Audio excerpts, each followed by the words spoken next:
Greenland is the world's largest island, and the vast icy territory sits in a crucial spot between the US and Europe. It's always been a strategic location in terms of trade and security, and its value is only going up, in part due to climate change, which is melting ice caps and opening new shipping routes. Right now, Greenland is covered with Russian and Chinese ships all over the place. We need Greenland from the standpoint of national security. And Denmark is not going to be able to do it, I can tell you. Let me put it in words you might understand. Mr. Trump, f*** off. Greenland is sparsely populated with less than 60,000 residents. Opinion polls suggest most of them don't want to become part of the United States, but their relationship with Denmark is complicated. Greenland relies on Copenhagen financially, but the majority of its residents support independence, with many harbouring resentment about its colonial past. The Danes colonised Greenland more than 300 years ago. In 1953, it became part of the Kingdom of Denmark, and in 1979, it was granted home rule, allowing it to establish its own parliament. Then, in 2009, Greenland became semi-autonomous, which means it governs its own domestic affairs, but decisions on foreign and defence policy are made by Copenhagen. But Greenlanders, who are mostly indigenous Inuit people, say they have faced discrimination, including forced contraception, the removal of children, cultural assimilation, and other dehumanising Danish policies. There's this story that Denmark was the nice colonizers, and some of us were not allowed to have children, and some of us were taken away and shipped off to Denmark.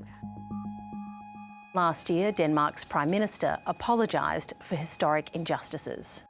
Sorry for what was taken from you and for the pain it caused. On behalf of Denmark, sorry.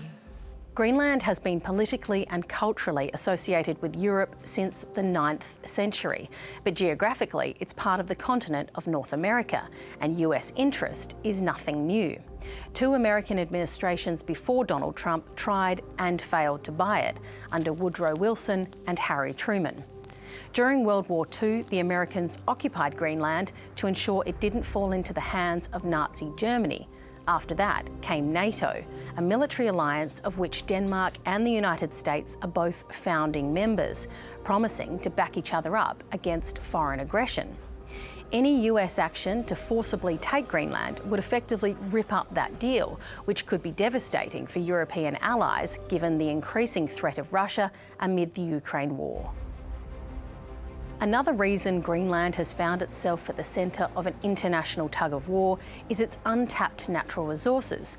But what it does have buried underneath that ice, according to the U.S. Geological Survey, is a lot of oil, billions of barrels of oil, and trillions of cubic feet of natural gas, and even more important, it has rare earth elements that are needed for things in telecommunications, like your cell phones.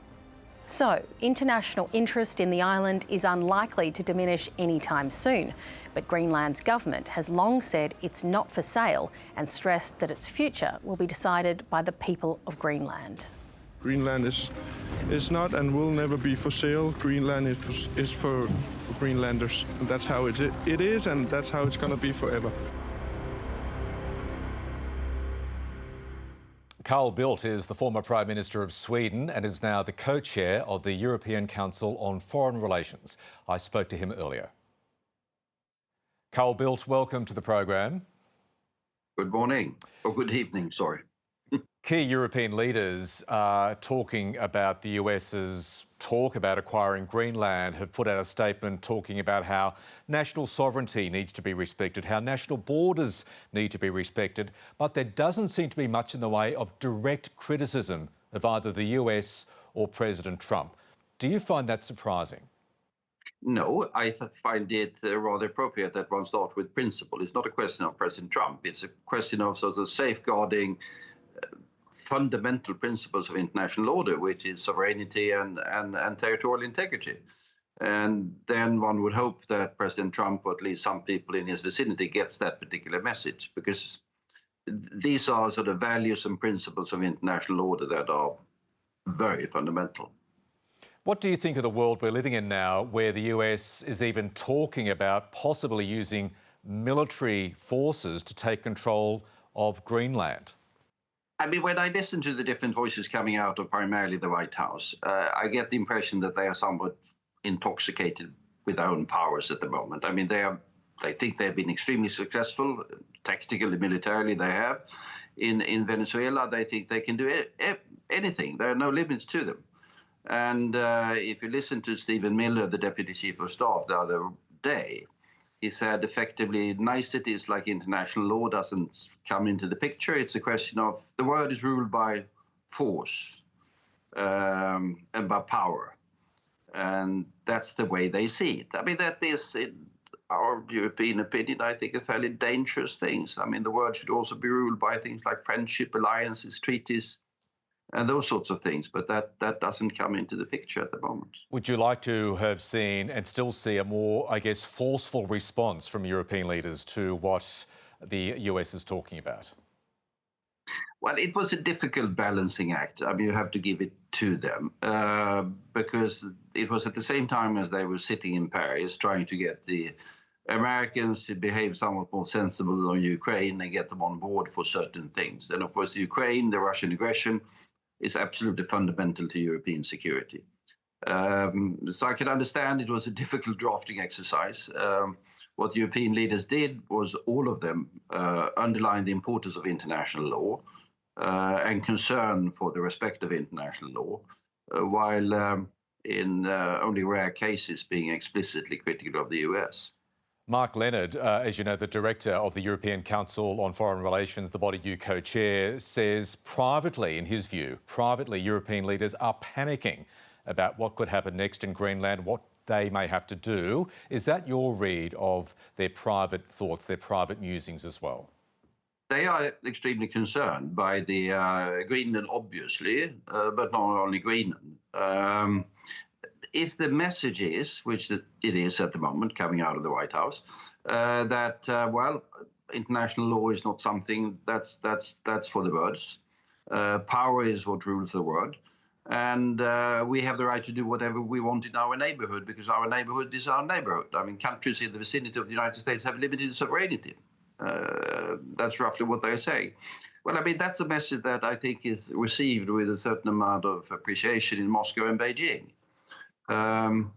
And then we are living in, or risk living in a world where not that great powers and like small or medium-sized countries have to live with the fact that international law is not the protection that they had hoped for. And what does that mean? What does that mean for the world, in your view? A less stable world, undoubtedly. If the rule of the law is replaced by the rule of the jungle, then of course that's good for the tigers, but not necessarily good for everyone else. Europe came in for special criticism in the Trump administration's national security document released late last year. The US administration saying Europe was a continent in decline. Very strong words. So given that, are you surprised that Donald Trump really cares or doesn't care about what Europe thinks on Greenland or, for that matter, any issue? He has, well, it's fairly explicit what he thinks. I mean, it's America first. It's a Monroe Doctrine, a new version of it, which means, as J.D. Vance explained in an interview yesterday also, limited sovereignty for countries in the vicinity of the US. They have the right to rule their neighborhood and do whatever they want, more or less, in order to safeguard what they consider their particular interests. And they don't have any particular interest in the security of Europe. That's for the Europeans to do. And they don't particularly have an interest in other parts of the world either, probably. But that's, of course, by implication.